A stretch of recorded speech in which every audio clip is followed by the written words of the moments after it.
Solving rational inequalities. In this first example, we have the following is the graph of f of x. Part A, solve where is f of x less than or equal to 0. Part B, solve where f of x is greater than 0. So first I'm going to come over here to the graph and label a couple of important things. So we have that at x equals -2, there is a vertical asymptote. So my graph is approaching the line x equals -2 from both sides.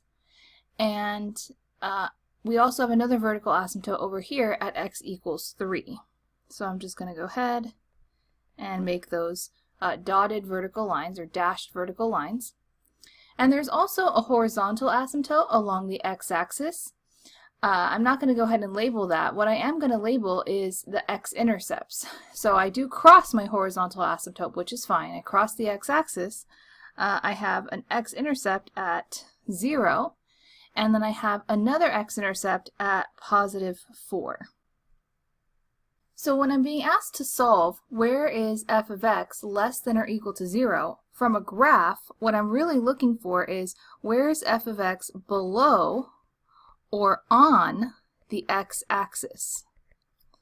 So I'm going to go ahead and highlight those portions. Well, I just found that I was on the x-axis at 0, and then I'm below the x-axis to the right of 0, but then there's that vertical asymptote at 3. And then if I keep moving from left to right, I see that I'm on the x-axis at 4, and then I am below the x-axis beyond 4. Now in interval notation, I'm going to describe the x values where the y values are on or below the x-axis. So the x value starts at 0 and includes 0 because that's where I'm on the x-axis. So I'm going to say x values in the interval close bracket 0 all the way up until 3, not including 3, so I have to skip over this vertical asymptote. And then if I keep moving, I saw that I was on the x-axis at 4, and then I'm below the x-axis beyond 4. So I'm going to go ahead and say my next interval starts at 4, including 4, so close bracket 4, all the way to +infinity.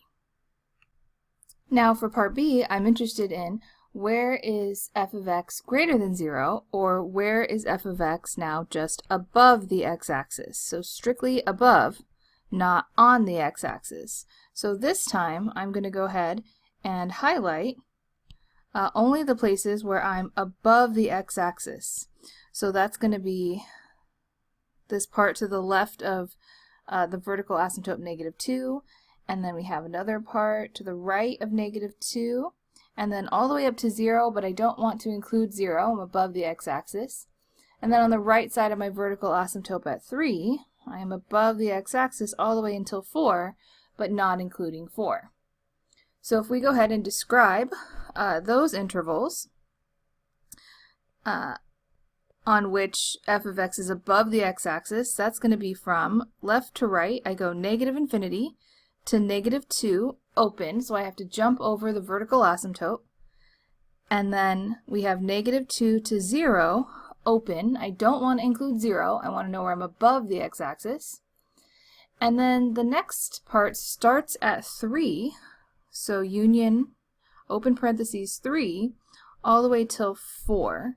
And again, open parentheses because I want to know where I'm strictly above the x-axis. So at any vertical asymptote location, there are no y values there, so I can't include those in terms of my x values. There's no corresponding y value, then I can't say that at that x value, my y value is above the x-axis. So I have to use those open parentheses around any x value where there is a vertical asymptote. Now here in part C, we're going to use the same graph, and what we're going to do is find a rational equation, f of x, that might have the given graph. So a little bit of a review question here. So we're going to go ahead and recognize that a rational function would need my numerator and denominator. So my function f of x, I'm going to start by putting a fraction bar. And the place to start is to identify your vertical asymptotes and your x-intercepts.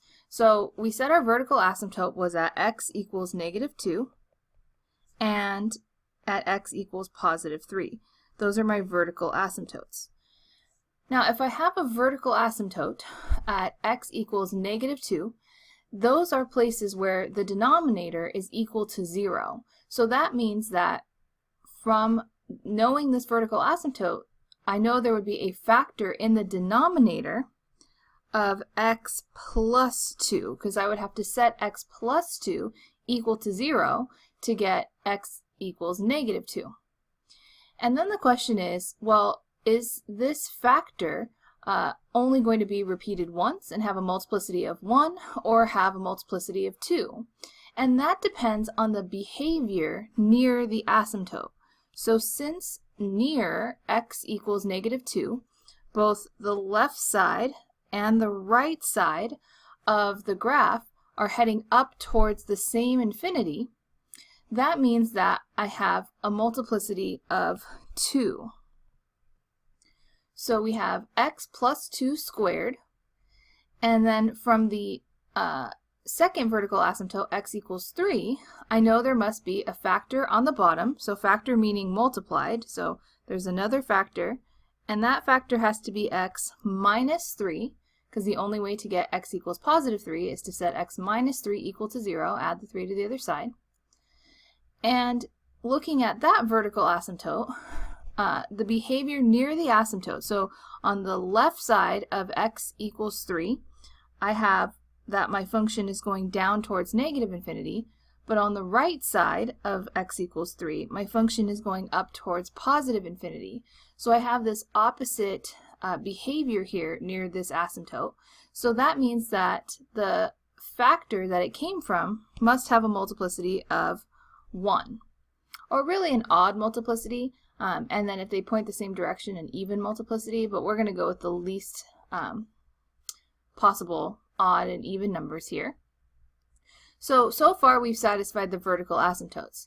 Now the next thing would be to check the x-intercepts. So we had an x-intercept at 0, 0, and then we had another x-intercept at 4, 0. Now x-intercepts arise from setting the y value equal to 0, which is really setting, in this case, the numerator equal to 0. So that means that in order to get out an x-intercept of 0, that means in the numerator I'd have to have the factor x minus 0, or just x. And then again, it's a matter of thinking about, is this a repeated factor? So what is the multiplicity?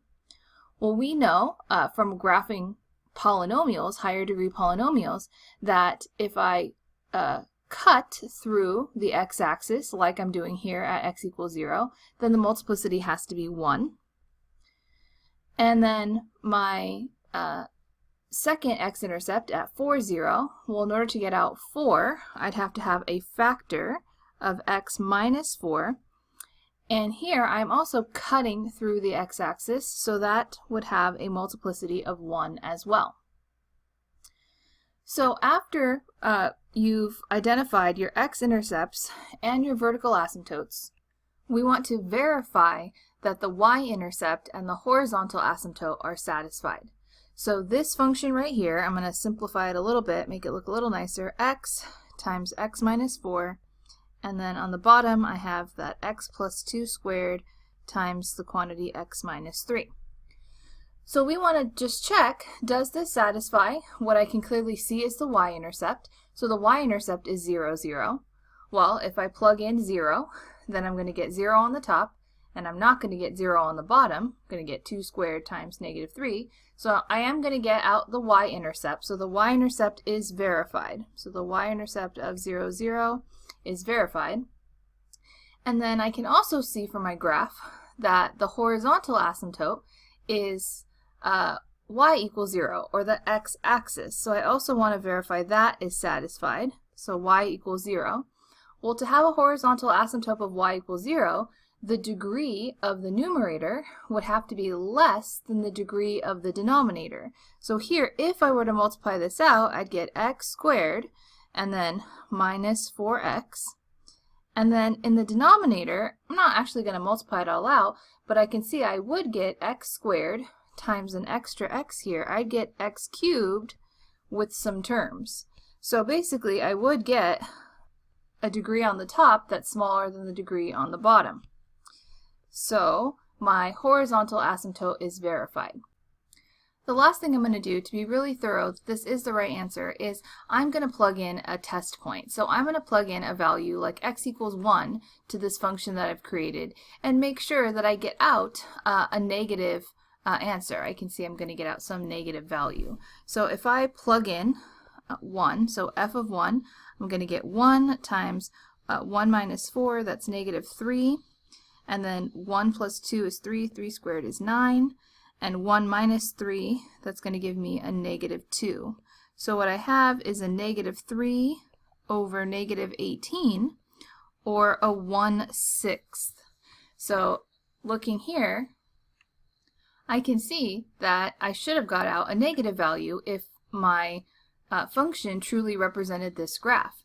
But what happened was I got out a positive value.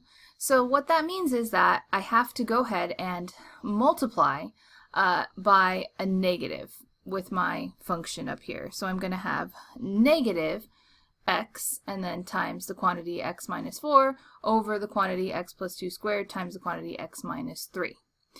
And this happened on this particular problem because our y-intercept was 0, 0. If we had had a positive or a negative y-intercept, we would have been able to tell upon working through that double check whether or not we should have multiplied by a negative at that point, but instead we found out by choosing a test point. So here this would be our function that might have the given graph. So you can leave it in factored form. You don't have to go ahead and distribute. In this next example, we're going to solve a rational inequality algebraically. So we have the quantity x minus 2 squared over x squared plus 3x. And the first thing that we're going to want to go ahead and do is make sure the numerator and denominator are both factored completely. So the numerator is x minus 2 squared. The denominator, I'm going to factor out an x, and I'm left with the quantity x plus 3. So I want to know, where is that less than 0? Now, by being asked to do this algebraically, that means that what I want to do is go ahead and create a sign chart. That's how I'm going to go ahead and solve an inequality algebraically. So what we can't do is multiply both sides by the denominator and completely ignore it. So what we have to do is we have to find the x-intercepts and the vertical asymptotes. So those are going to be our places where our function can potentially change signs from positive to negative. So we need to find our x-intercepts and then our vertical asymptotes. Now, our x-intercepts are found by setting the numerator equal to 0. Well, that's setting x minus 2 equal to 0, so I get just x equals 2. And then vertical asymptotes are found by setting the denominator equal to 0. So I'm going to get x equals 0, x plus 3 equals 0, so x is equal to 0 and negative 3. Now we're going to go ahead and create our sign chart where we go ahead and draw a number line that extends from negative infinity to infinity. And we're going to go ahead and label these key values. So we're going to label the x-intercept at positive 2 and the vertical asymptotes at 0 and negative 3. So I want to make sure and put these in order. So I'm going to have negative 3, then I'm going to have 0, and I'm going to have positive 2. But different things happen at these values. So what I like to do is above 2, that's an x-intercept or a 0. So I'm going to go ahead and put a little z above it.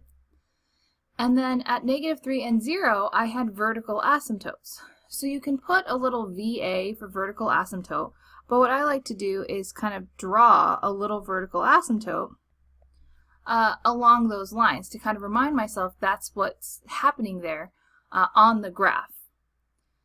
Then we go ahead and choose test points. So like we solved the other types of inequalities, quadratics and higher degree polynomials, now we pick some test point values. So between negative infinity and negative 3, I'll pick negative 4.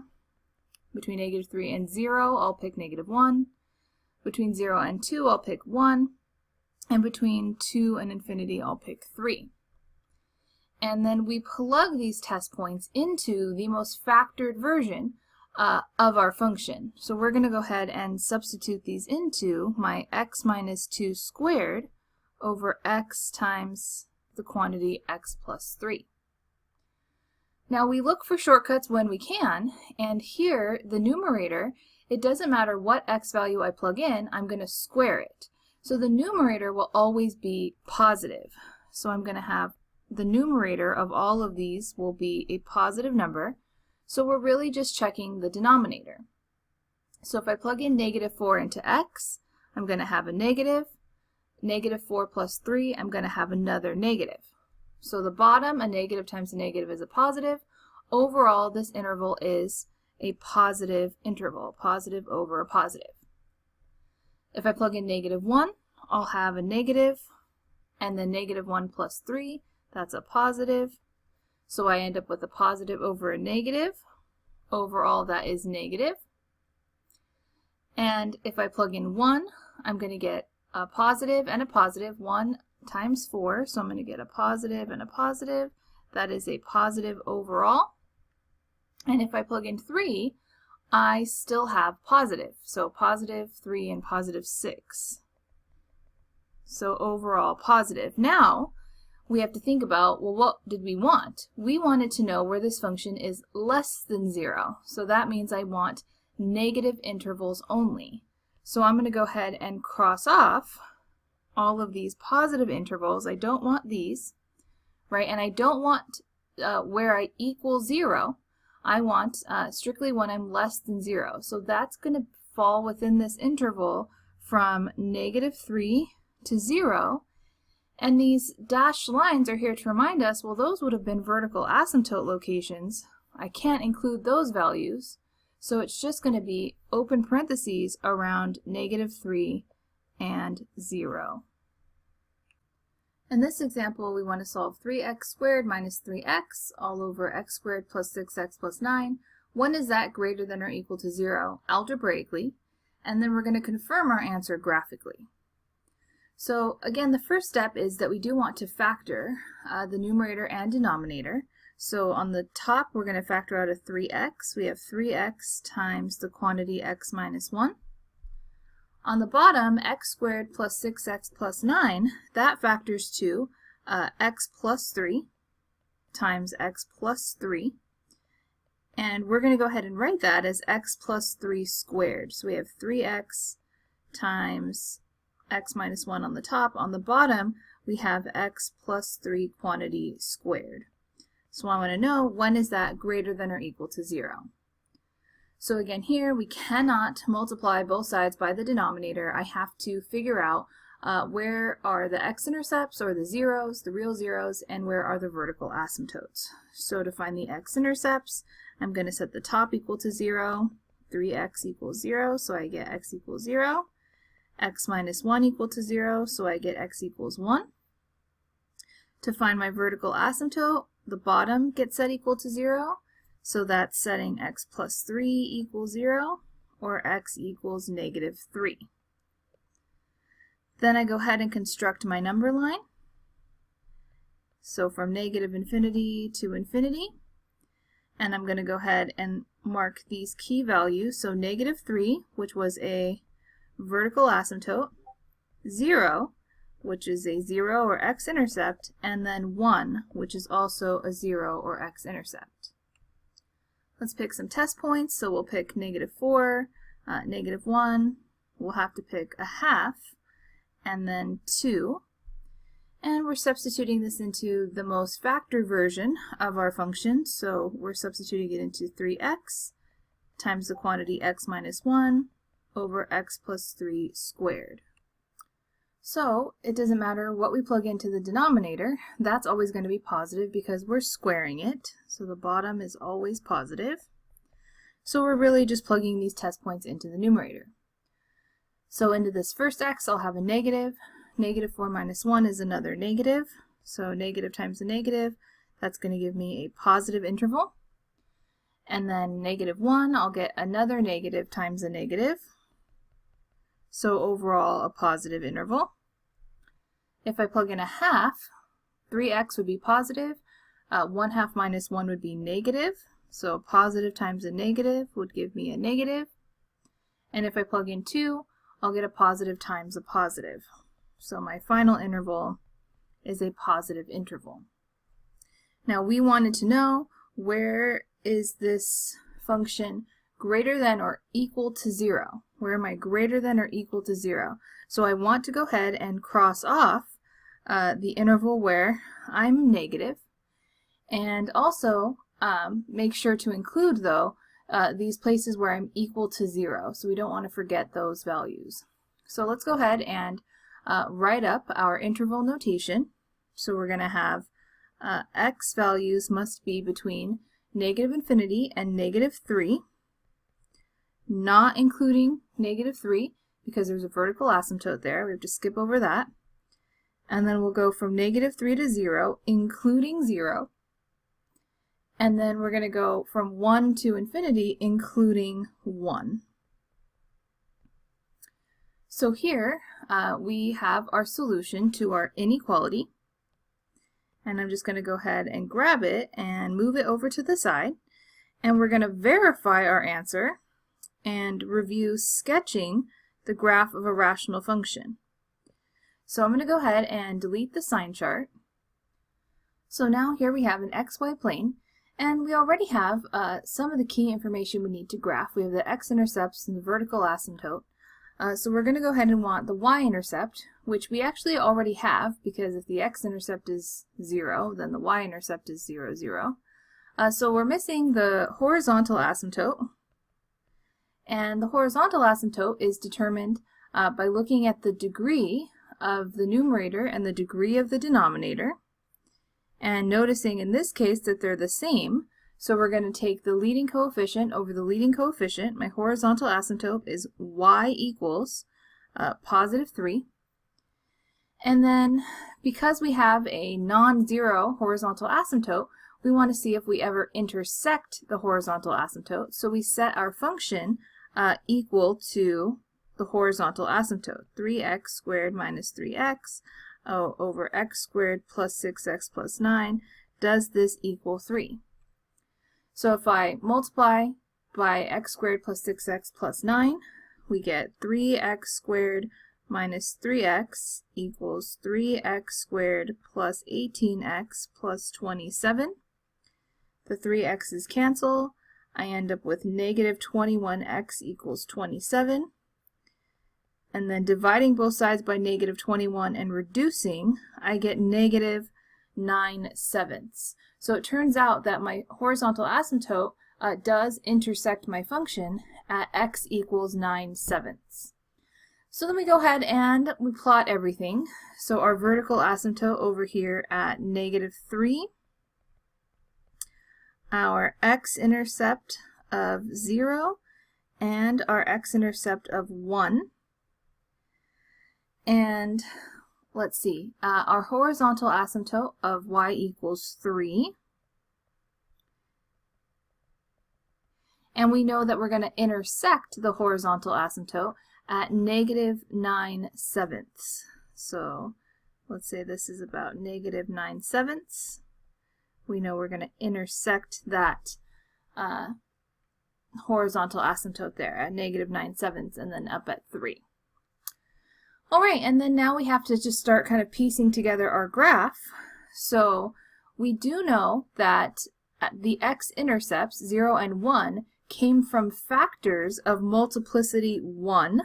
So 1 and 1. So that means that I'm going to have to cut through each of these x-intercepts. So I'm going to put like a little C there to remind myself I'm going to have to cut through those. And then the vertical asymptote came from x plus 3 squared. So since that multiplicity is 2, I know that the behavior near the vertical asymptote is going to have to head towards the same infinity. So I'm going to go ahead and start where I kind of have the most amount of points. So I know I intersect at negative 9/7, and I'm going to go ahead and go from that point and cut through 0. And I know that I'm going to have to cut through at 1. So I have to turn around, and then I'm going to keep going, and I have to approach the asymptotes at the ends of the function. So I'm going to have to approach this direction. And then here, I know I can't go back down because then I'd create another x-intercept, which I do not have. So this is just going to have to keep on going up towards the asymptote. All right, again, I have to approach the asymptotes. And then I'm going to need to fill in the part on this side of the graph. The graph has to exist everywhere except this vertical asymptote location. So since the multiplicity was 2, if the right side of the asymptote is pointing up, then on the left side of the asymptote, I also have to point up. And then I have to approach the horizontal asymptote. And I know I don't cross it because I only had one location where I crossed it. So this is my graph of my function. And if we wanted to verify where is this function above or on the x-axis, I'm going to continue with my highlighting here. I'm above the x-axis from -infinity to -3, from -3 to 0, and that's where I'm on the x-axis, and then on or above the x-axis from 1 onwards. Right? So it takes more effort to graph it in order to solve the inequality than it does to just create a sign chart, because we only needed the x-intercepts and the vertical asymptotes to create a sign chart. But to get a good enough graph, we did need some more information. So creating the sign chart on a more complicated function is going to be less work than graphing the function to read the graph for when am I above or below the x-axis.